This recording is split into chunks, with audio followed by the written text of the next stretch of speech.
श्री स्वामी समर्थ मराठी जगत या यूट्यूब चॅनलमध्ये तुमचे खूप खूप स्वागत आहे। आजच्या व्हिडिओमध्ये आपण वसुबारस ही का साजरी केली जाते, वसुबारसची पौराणिक कथा कोणती याविषयीची माहिती बघणार आहोत। चला तर मग व्हिडिओला सुरुवात करूया। तर दिवाळीचा सण आश्विन वद्य त्रयोदशीपासून ते कार्तिक शुक्ल द्वितीयपर्यंत म्हणजे 5 दिवस साजरा करतात। त्यात पहिली असते ती गोबारस म्हणजे वसुबारस, दुसरी धनत्रयोदशी, नरक चतुर्दशी, लक्ष्मीपूजन आणि बलिप्रथा आणि भाऊबीज। अशाच प्रकारे 5 दिवस हा दिवाळीचा सण साजरा करण्यात येतो। त्यापैकी पहिली असते वसुबारस। तर वसुबारस का साजरी करतात, तर वसु म्हणजे गाय। आता ही जी गाय असते या गायीला आपल्या हिंदूंच्या आयुष्यामध्ये अनन्यसाधारण महत्त्व आहे। या गायीच्या सर्वच गोष्टी मानवासाठी उपयुक्त असतात। तर एक पौराणिक कथा याविषयी अशी होती की एक नगर होतं, तिथे एक म्हातारी राहत होती। तिला एक सून होती आणि त्यांच्याकडे भरपूरशी गाई गुरे होती आणि म्हशी होत्या।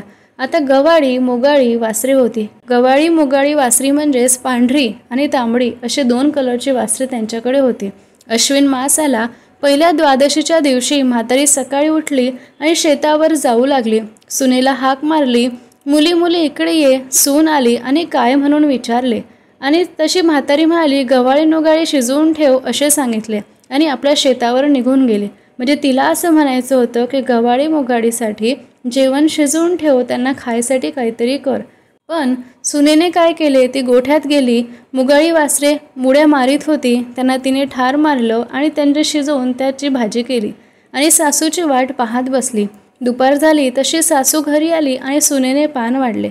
सासूने पाहिले तर तांबडे मांस दृष्टीस पडलं। तिने हे काय म्हणून विचारलं तर सुनेने सर्व हकीकत सांगितली। सासू घाबरली व न समजता तिच्याकडून हे चुकी झाली म्हणून तशीच ती उठली आणि देवाजवळ जाऊन प्रार्थना करू लागली आणि म्हणू लागली, देवा देवा, माझ्या सुनेच्या हातून खूप मोठा अपराध घडला आहे, तिला क्षमा करा, गायीचे वासरे जिवंत करा।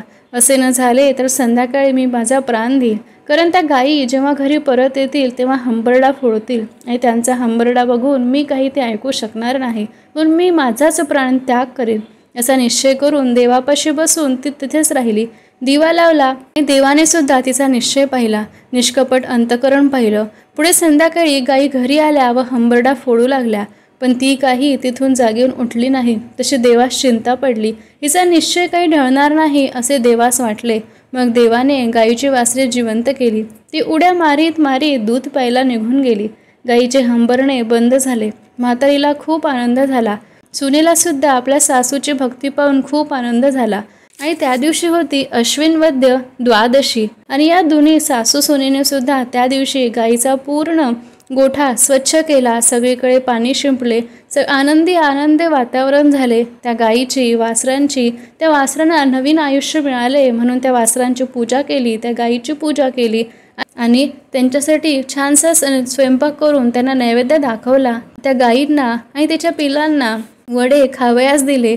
अशा प्रकारे त्या दिवशी त्या पिलांना नवीन आयुष्य मिळाले आणि त्या दिवसापासून वसुबारस हा दिवस साजरा करण्यात येतो। त्याच दिवसापासून गायीची तिच्या वासरासोबत पूजा करण्यात येते।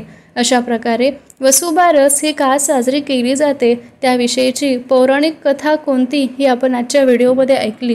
ही माहिती तुम्हाला कशी वाटली ते सांगायला विसरू नका आणि अशाच नवीन माहितीसाठी चॅनलला भेट देत राहा। व्हिडिओ आवडल्यास नक्की लाईक करा। धन्यवाद।